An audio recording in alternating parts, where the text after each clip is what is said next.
Prezados alunos, sejam bem-vindos a mais uma aula de literatura e dando continuidade ao nosso assunto da última aula, a arte contemporânea, a literatura contemporânea. Na aula de hoje eu quero já iniciar o nosso assunto comentando sobre um tema que tem sido muito recorrente nas provas do Enem, que é o tropicalismo. O tropicalismo, na verdade, é uma manifestação cultural que se instrumentaliza da música e das artes visuais e da literatura para alcançar uma proporção muito especial e que merece todo o destaque em relação ao nosso estudo.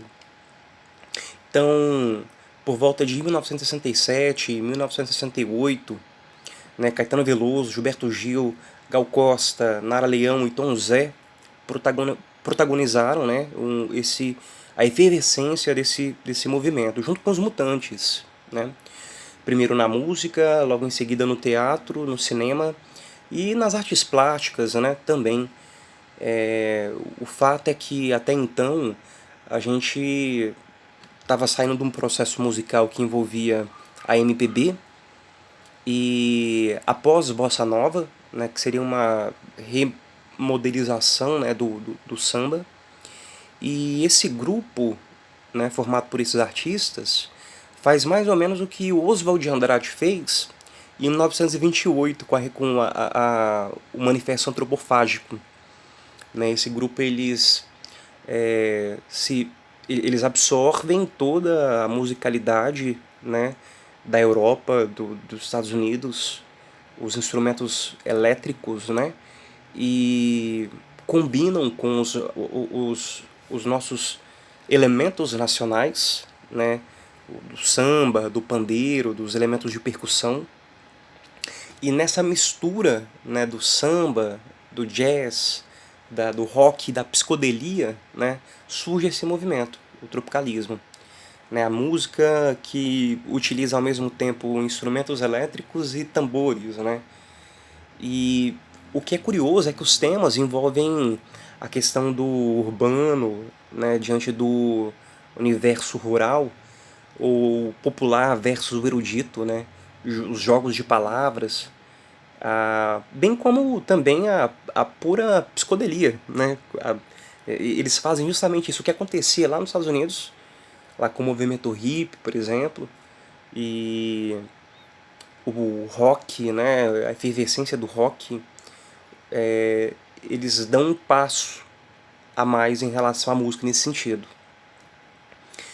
O fato é que o nosso contexto até então envolvia, vejamos só, a deposição de Getúlio Vargas, já logo em seguida, né, até o golpe militar de 64, e esse grupo então consegue romper, né, as barreiras que até então mantinham a nossa música só, né, arraigada aos elementos de percussão, ao violão e ao jazz, né, para o rock, né, para os instrumentos musicais elétricos também.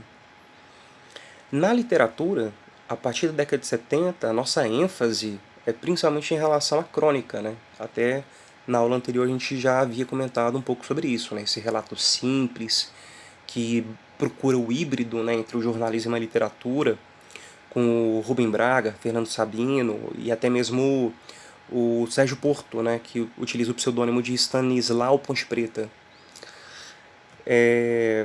Em relação aos contos, a gente precisa comentar sobre o Dalton Trevisan, que até então a gente não falou na aula passada. Ele cria mini-contos, contos rápidos e bem interessantes. E ainda em relação a essa segunda parte da literatura contemporânea, a gente percebe o surgimento de uma literatura fantástica. Né? O que seria essa literatura fantástica? Essa apropriação na narrativa de algo, entre aspas, meio que absurdo, algo surpreendente. Né? Aparentemente, a gente percebe que existe uma tendência ao regionalismo, inclusive Mário Palmério, né, que é um representante muito importante de Uberaba, faz parte desse regionalismo aí, com os livros Vila dos Confins e o Chapadão do Bugre. que são dois livros em que ele dá destaque para a questão da violência, né, no sertão, a questão desse sertão agressivo, né? É como se fosse uma espécie de western, né? De bang bang, só que apropriado, né? Com as características de Minas e do Brasil.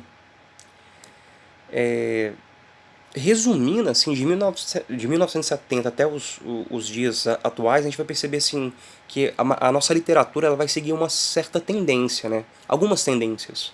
Por exemplo, a questão da heterogeneidade de estilos, a gente não tem um estilo único. A questão do tema que explora o ser humano vulnerável, né? Seja ele marginalizado ou vítima do racismo ou enfim, da segregação, seja ela qual for. A gente percebe uma certa tendência urbana a temáticas urbanas, a problematização das relações afetivas, e aqui a gente percebe o surgimento de uma literatura homoafetiva, que até então não era recorrente, né, comum a gente perceber esse tipo de texto, e agora na literatura contemporânea existe um espaço brilhante para a literatura homoafetiva. Assim como para as temáticas que envolvem temáticas femininas, né, inclusive protagonizadas por autoras mulheres, né.